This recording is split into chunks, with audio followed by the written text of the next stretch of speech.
Hello, we're going to continue again, and this is on metal core practical. So essentially this series of videos I've touched on two core practical of metals, and this is how we determine the formula. In fact, the empirical formula of metal oxide can be determined in this method by combustion. So you just using the word combustion alone, you would be able to identify that there's heating involved, isn't it? Okay, so let's look into this 10-mark question. So what we have here is we start off with a piece of magnesium and we place it into a gas jar of oxygen. So magnesium with oxygen will give us magnesium oxide. Now this is a very common core practical that they like to test in terms of observations. Now observations again is what you can see with your eyes. So things that you can see, you don't need to describe what exactly, or rather you don't need to explain what you're seeing. Okay, so the first thing is you actually would see the magnesium in the presence of oxygen during combustion. It will burn with a bright white flame. If you have seen it before, it's going to hurt your eyes a little bit. Okay, but it will actually stick into your memory because of this bright white color. Okay, next thing, you actually get a white powder that we form. This white powder is our magnesium oxide. Okay, so these are the two common practical. I just want to say, with every time there's core practical, please pay attention. I know a lot of students will take this practical time as, oh my gosh, so fun, right? But they forget to pay attention to the details, and these details are actually what is being tested on in terms of observation, so take note. Alright, if you're lucky enough, your teacher would have demonstrated this for you. This is the reaction between aluminium and iron trioxide. This is a highly exothermic reaction. It gives off a lot of heat. So this reaction here, the first thing they ask for 1 mark question is what is meant by exothermic under the topic of energetics. ETICS. The term exothermic means it gives off a lot of heat energy. Now take note, you must have the word heat. Just writing energy is given off alone would not get you marks. An alternative to the word heat is thermal energy. So that's 1 mark. Exothermic reaction give off heat or thermal energy. If you're in the presence of an exothermic reaction, you would be able to feel the warmth coming out from the practical or the setup. Okay, next we're going to write a chemical equation for the reaction between aluminium and iron trioxide. So aluminium, from the periodic table, you'll be able to write A with a lowercase l. I like to write my L like that, but you can also write in the same L like this or like that. Okay, so both are acceptable, but what is not acceptable is uppercase for both A and L. Okay, so always refer to the periodic table. Next, iron trioxide. Why does it look like this? Because as the formula suggests, iron 3 would have a charge of 3 plus, and oxide, because it's group 6, so it's 2 minus. So if you were to write, you would have the keywords like this. Okay, Fe2O3.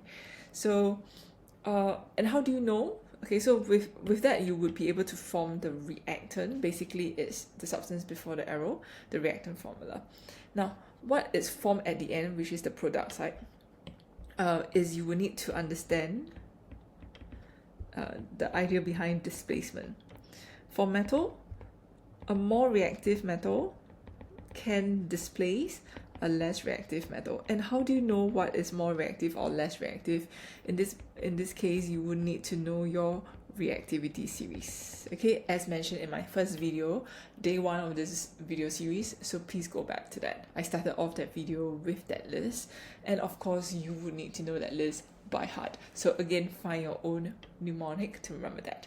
But of course, if you want to have my mnemonic, I'd be happy to share. Maybe I'll create a cheat sheet soon for this chapter.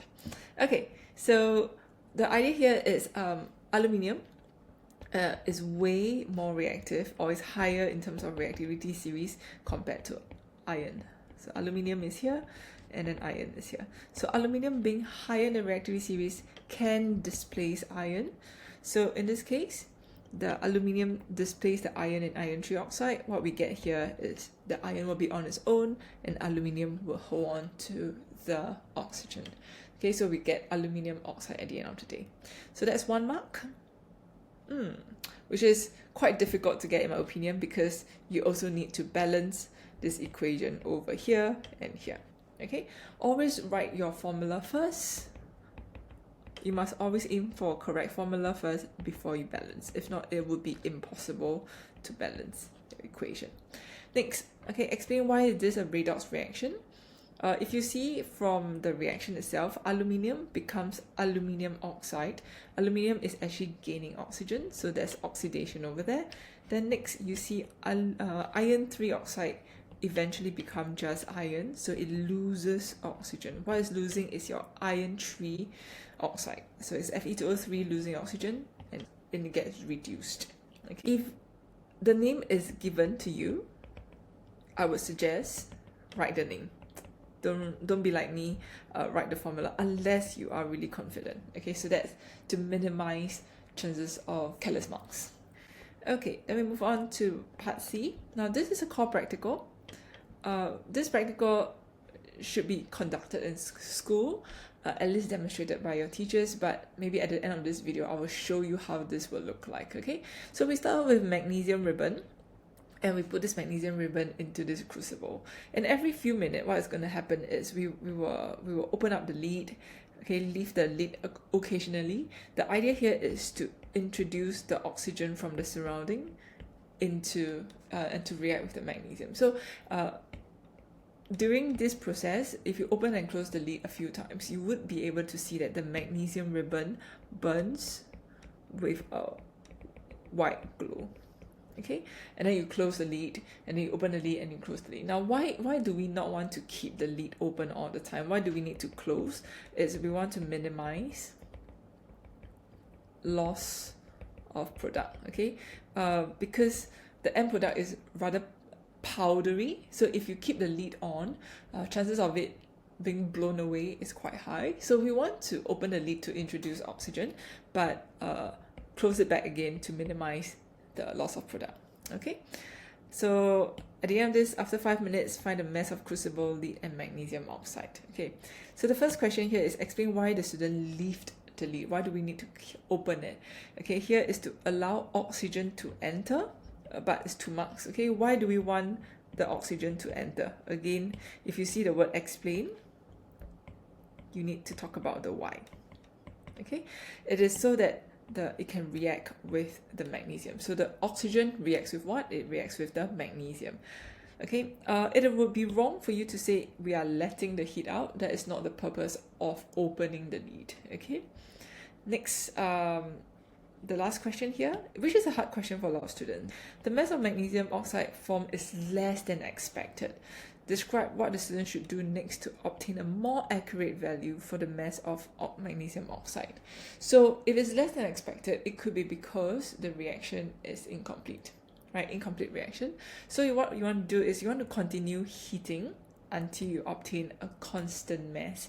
A constant mass would mean like, okay, you heat and then you measure, and maybe the first time around you measure this, but then maybe a few minutes later you try again and it keep increasing. Okay, this one to this one, and then you notice a pattern. No matter how many times you measure for the last few rounds, the number remains the same. It basically means that all the magnesium has reacted fully, has completed reaction, so the mass don't change. So whenever you want to obtain a more accurate value, what you want to do is you want to heat until a constant mass is achieved. Okay, unfortunately some students misinterpret their question. They suggest repeating the entire reaction a few more times to get the average reading. Okay, so this would be considered incorrect. So as you, again, cannot emphasize this enough, as you are doing your practical in school, please pay attention so you would understand a little bit better. And as you are doing the practical, you should also question yourself, why am I doing this step? And if it's something that you don't understand, maybe that's when you clarify with your teachers like instantaneously, so you have a bigger takeaway after the practical. Okay, so this is the second core practical that has been mentioned. So moving on to the next one, and it will be our final video for this series on metals. Hopefully this has been helpful. If this has been helpful, please feel free to like and subscribe. See you on the next one.